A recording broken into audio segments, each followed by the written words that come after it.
big changes, huge, are coming to the real estate market this weekend. So if you're planning on selling your home, or if you're in the market to buy a home anytime soon, you need to pay attention. Listen up. Starting this Saturday, August 17th, we're going to start seeing a massive shift in the way we pay commissions to real estate agents who represent us.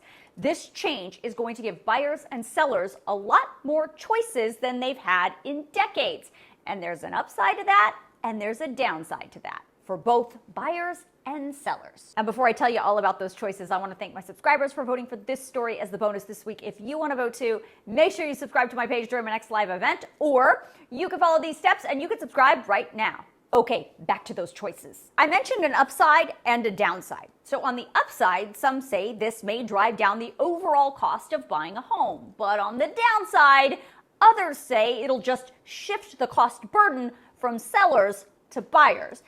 And it could drive some real estate agents out of business, especially if they aren't competitive enough. So for decades, listing agents, the agents who help sellers sell their homes, have effectively set the commission paid to a buyer's agent on the MLS, the Multiple Listing Service, which is a service that lists homes for sale in local areas.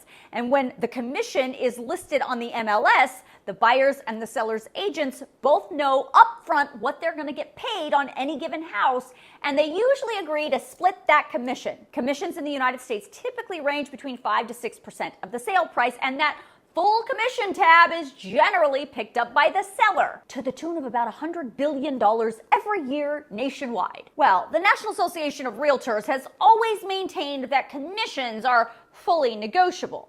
But last year, a jury said otherwise.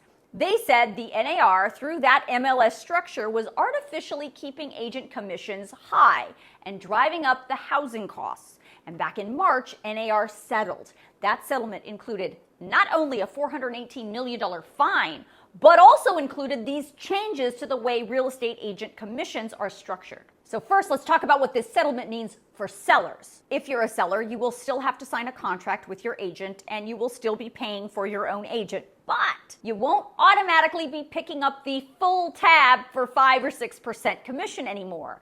Your listing agents can obviously still offer a commission to the buyer's agent, but it's not required. The big change is coming for buyers. This is where the sticker shock may come in. Since a seller may not be picking up the cost of your agent anymore, you may have to pick up the tab yourself, which could be tens of thousands of dollars in costs that you weren't expecting.